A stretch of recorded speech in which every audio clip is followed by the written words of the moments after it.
la résistance a commencé. C'est la résistance populaire et c'est la résistance individuelle. Nous avons dit qu'il n'est pas question pour nous, qu'il n'a jamais été question pour nous de faire sécession territoriale. Ce qui nous importe, ce n'est pas de défendre des bâtiments, mais de faire en sorte que les troupes de Boumediene, qui se comportent en troupes d'occupation, n'aient aucun répit. La stratégie militaire que nous avons arrêtée, il n'est pas question de la dévoiler, mais elle est fondée sur la défense en profondeur. Elle est fondée sur la guérilla. Les troupes de Boumediene ont été harcelées sans répit par les nôtres. Maintenant, il vous appartient à vous, à nous tous, de continuer la résistance. Il leur est impossible de tenir plus d'un mois parce qu'ils n'ont pas de finances, parce qu'ils n'ont pas de puissance, parce que hier, dans la nuit, ils ont été attaqués par nos troupes à Médéa et vous avez dû l'apprendre par la radio.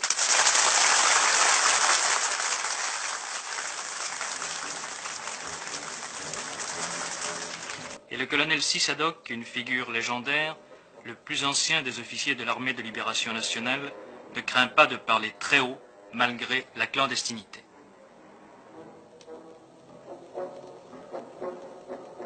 Nous nous sommes opposés à M. Ahmed Ben Bella.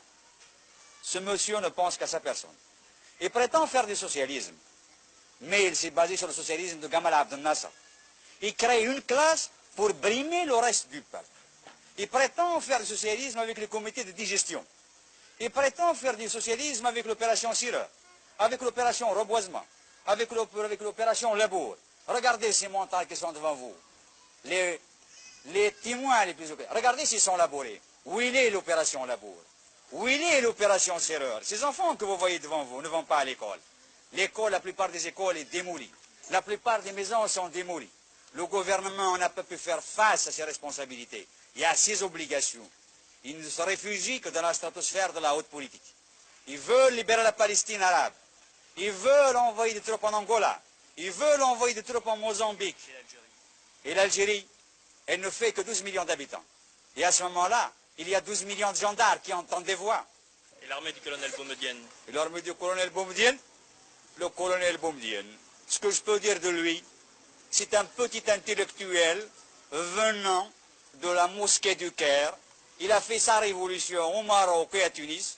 Il rentre avec le canon, les canons, les divisions que le peuple qui a lutté ici a gagné pour casser avec les mêmes canons le reste de la population qui a libéré le pays. Je le jure devant Dieu et ses hommes que nous déposerons ces armes et cette tenue de combat que par l'installation des principes démocratiques et justes. Aucun! Vous êtes soutenu par la population? La population est derrière la démocratie. Ils aspirent à la liberté et à la démocratie. Et le pharaonisme ici. Il n'y a pas de pharaon chez nous, il n'y a pas de Ramsès II, il n'y a pas de Gamal Abdel Nasser chez nous. Ici, il y a le peuple. Est-ce que vous croyez que vous pourrez tenir militairement? Si l'opération Châle et l'opération Jumelle ont échoué en Algérie, si l'armée française, dans son ensemble, la 4e puissance mondiale, a fini par rebrousser le chemin, ce n'est pas les 4 morpions de Ben Bella qui vont tenir ces montagnes. Porte-parole des rebelles, Mourad Oussedik, l'ex-avocat du FLN au barreau de Paris, nous dit comment cela a commencé. Nous en sommes arrivés là parce que le dialogue était devenu impossible. C'est un député qui vous parle. J'ai été député et j'ai été honnête. Je pensais que la crise de Tlemcen de juillet dernier pouvait être surmontée. Je pensais que le clan, la notion de clan pouvait être brisée. Et j'ai pendant de longs mois, avec mes collègues qui sont ici même, essayé de surmonter cela et essayé de créer un parti qui réponde aux véritables aspirations populaires. Or, nous avons assisté à une montée vers le pouvoir d'un homme, entouré d'une caméria, comprenant des hommes tels que Boumediene et tels que l'intelligentsia de l'ANP. Que s'est-il passé? On a mis, pour sauvegarder les intérêts de ce clan, un parti à l'envers. Je m'en explique, c'est-à-dire qu'une infrastructure de ce parti s'est dégagée Et au lieu d'avoir une assise populaire, ce parti est parti, telle une pyramide, il a été construit du sommet. Il n'est plus devenu un parti au service du peuple, mais il est devenu un parti au service d'un homme. Et le processus des élections, nous avons vu la consécration progressive du pouvoir personnel, et à ce moment-là, nous avons jugé. Nous qui n'avions plus notre place, nous qui n'avions pu entamer le dialogue, et cela pendant de longs mois d'efforts, qu'il était impossible d'agir autrement, tel que nous le faisons, et nous avons jugé cette action nécessaire après une longue consultation avec le peuple algérien. On parle de fait kabyle, de problème kabyle. Je n'ai pas à répondre à un argument qui me paraît une exploitation misérable en matière politique. Il suffit de savoir que l'Algérois s'est mis en mouvement 1 mois et demi avant la Kabylie. Est-ce que l'on peut parler de fête kabyle? Il suffit de savoir que des dizaines et des dizaines, et même maintenant des centaines d'arrestations ont été opérées sur tout le territoire national pour savoir qu'il ne s'agit pas d'un mouvement kabyle. Ces combats à la frontière marocaine, vous avez une position là-dessus? Nous avons une position qui ne peut pas prêter à équivoque. Quand on analyse l'affaire marocaine, on s'aperçoit que c'est une affaire de famille qui regarde le pouvoir actuel en Algérie et Hassan II.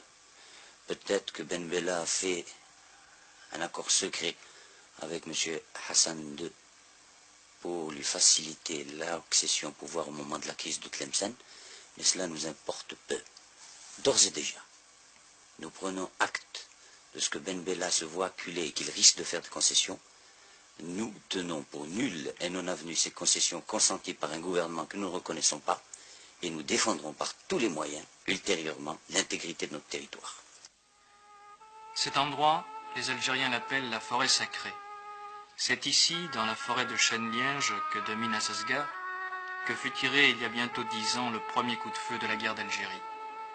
Et c'est ici encore que sont tombées les premières victimes des combats entre gouvernementaux et rebelles.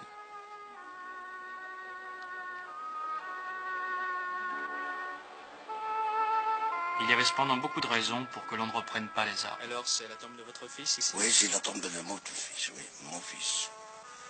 Il est mort quand et comment? Il est mort dans un buscade. Vous ne voulez plus qu'il y ait encore du sang? Oh, dis, il y en a marre, 7 ans. 7 ans. Vous voyez pas, à l'âge de 20 ans, c'est le seul que j'ai. Alors plus de guerre? On ne voulait pas de guerre maintenant. Et si les troupes du colonel Boumedienne vous attaquent? Eh bien, on attaquerait en même temps. Alors ce sera la guerre. Ah oui, ce sera la guerre.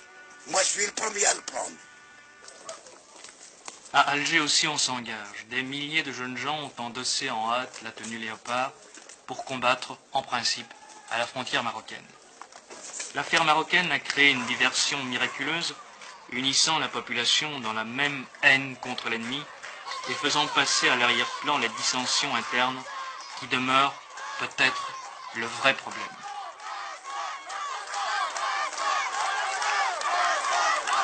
Quand la patrie est en danger, l'appel à l'unité est une vieille formule toujours efficace, et on part au front avec le sourire et la fleur au fusil.